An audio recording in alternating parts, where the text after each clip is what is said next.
Good evening and welcome to This Week in Northern California. I'm Belva Davis. Joining me tonight on our news panel are Bob Egelko, legal reporter for the San Francisco Chronicle; Josh Richman, political and legal affairs reporter for the Oakland Tribune; and Carla Marinucci, political reporter with the Chronicle. Well, Carla, the debates were this week, so we will start out to find out, did voters learn any more than they knew before about the candidates? Bill, I think debates are always a good thing. We did see Carly Fiorina and Barbara Boxer again. Well, heard them. They were on radio. They had some pretty sharp exchanges on abortion and other issues. But the real show was Meg Whitman and Jerry Brown in Davis. This was their first get-together. And it was a show.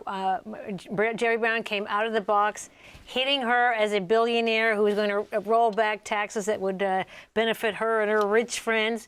And she came out of the box hitting him on being bought and paid for by the labor unions. And that's where the theme is in the governor's race right now. And, of course, the governor's race sort of took the stage this week for a lot of different reasons. The debate was just the beginning of what's been just a very crazy week. Let's stay with the debate for just a little while. What else happened? Because then we'll get to the other stuff. So what else happened at the debate? Well, I mean, I think the debate was a chance to see these two go toe-to-toe. I think Brown maybe had the most risk because he's the guy who tends to do freestyle and say things that sometimes are to his detriment. Whitman is much more controlled and scripted, and she was at this debate. I think she came off more tightly scripted. Brown won the crowd over with some self-depreciating humor, talking about his age, and together they really explored, I think, a lot of the issues in California politics, from the budget to immigration, and this is just what voters need, and this is the first of three debates, and the next one being Saturday from Fresno on Univision, Spanish language television. It's going to be very, very interesting. Well, it's nice that voters, get firsthand exposure to them rather than in ads.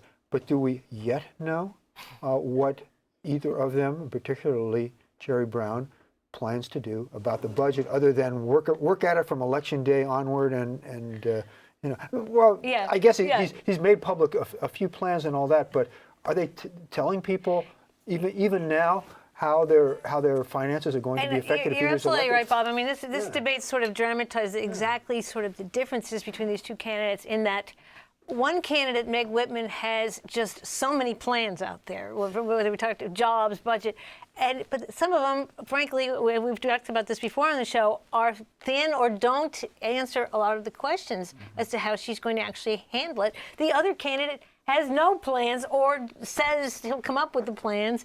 So the voters have a choice here, and really it's up to us, I think, to ask the questions and take them to task, both of them. Has anyone, any expert, any political expert, come up with any plan that seems workable, that anybody I think, on this, that can be embraced? On the issue of the state budget, we heard them saying, Brown saying, look, we've got to get in on this in November, right after the next election. Stop with the big five, bring in everybody.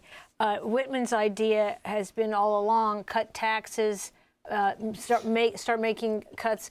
And that is the question. How is she going to get the Democratic legislature up there to go along with her three-point plan? What she actually said again this week was she will veto any bill that doesn't involve tax cuts, government reform, or education, and that's her strategy. Yeah, basically. and I think that's an issue. There's an awful lot of bills up there that have to do with health care and schools and other issues that aren't particularly on those 3 points. She really hasn't answered the question. How do you govern like that? Well, now we can move to the headlines. Well, the headlines were, of course, the issue of Whitman's immigration, which burst into the news the next day after the debate, when Gloria Allred, the Los Angeles celebrity attorney, held a press conference, had the weeping immigrant worker there. It was drama.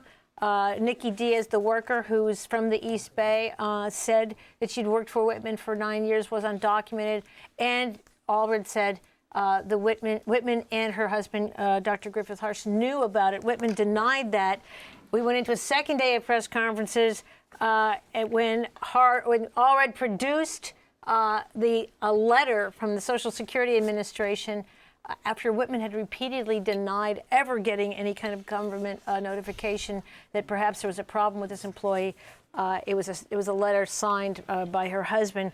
That's where we are in this situation right now, and I think this has been a huge distraction and a huge problem. And the Whitman campaign has spent all week trying to tamp this down as they go into a Latino debate. That is the question. How much is this going to cost her with the Latino vote, which is critical to what she wants to do if she wants to become the next governor of California? Well, two debates in 1 week, but now there are two propositions that are on the ballot that will be challenging for voters to get a real good understanding of. And Josh, you have that story. Yeah, these have sort of flown under the radar in comparison to something very sexy like marijuana legalization or something which frankly is very much more pressing, dealing with budget and taxes and stuff. These would deal with political redistricting, Propositions 20 and 27, and they are directly at odds with each other. Proposition 20 basically is a proposal to expand on the redistricting reform that voters started with Proposition 11 2 years ago. Prop 11 created this 14-member commission that will have the responsibility for redrawing state legislative and Board of Equalization lines based on the new census data that's coming in at the end of this year. Prop 20, now on the table for voters, would expand that commission's responsibility to include congressional redistricting as well. It's funded by the same guy who was a major force behind Prop 11.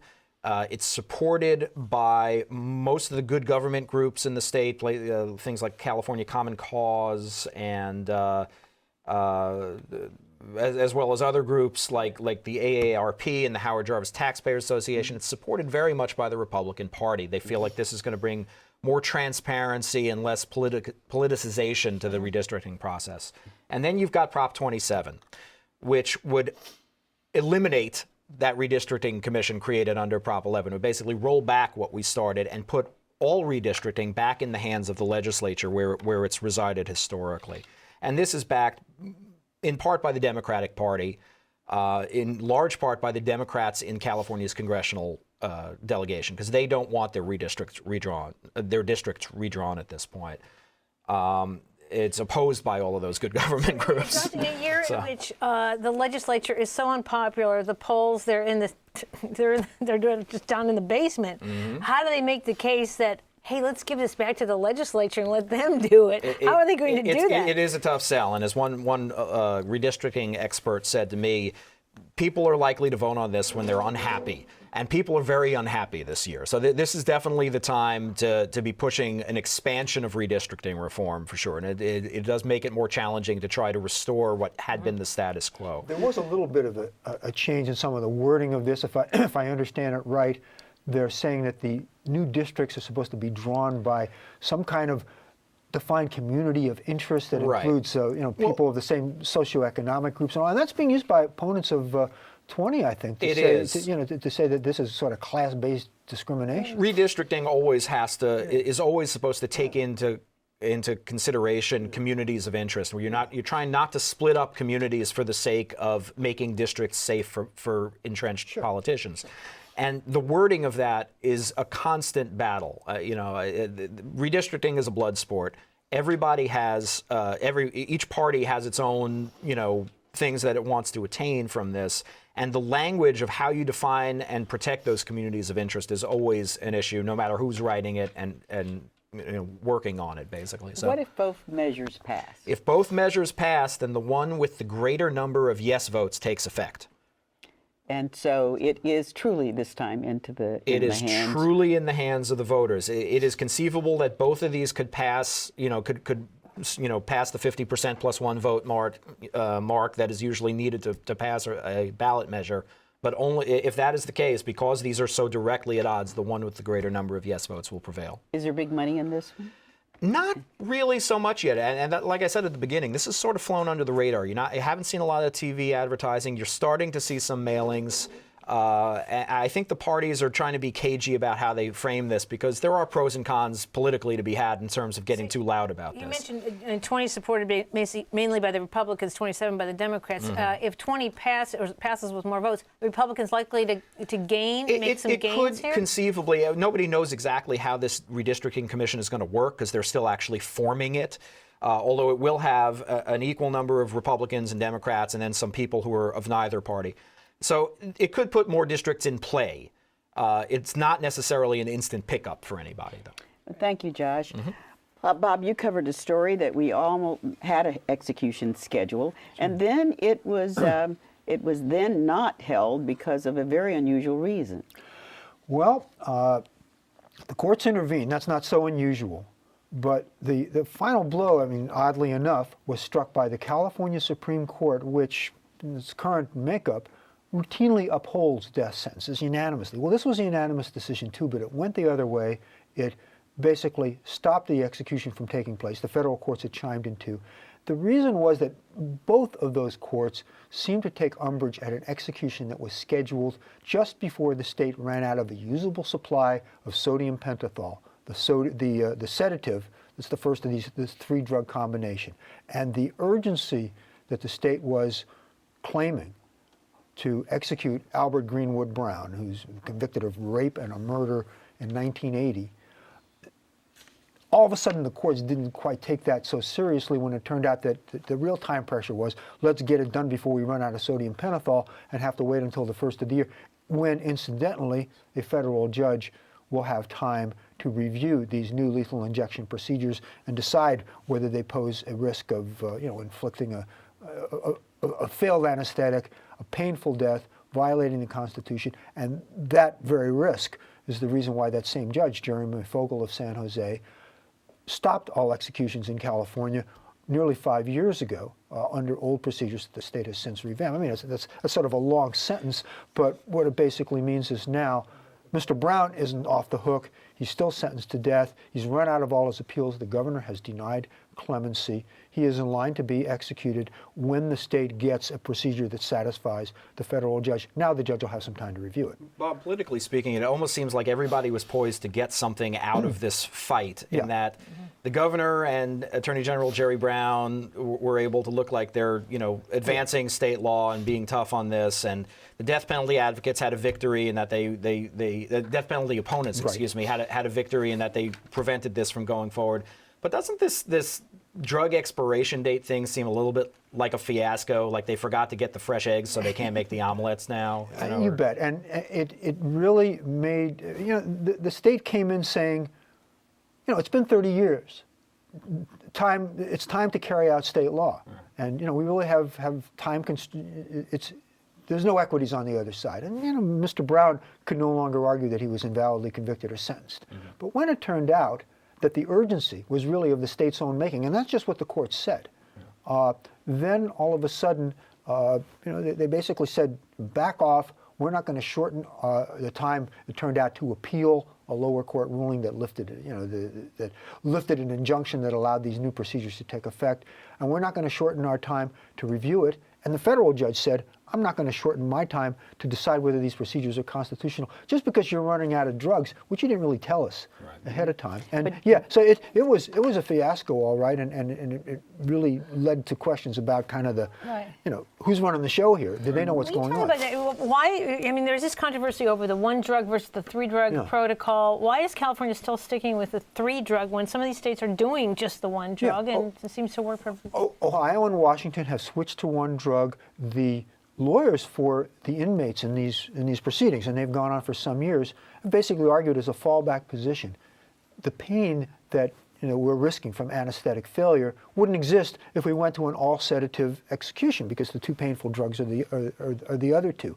So I don't think that there's any legal reason why the state isn't going to a one-drug execution.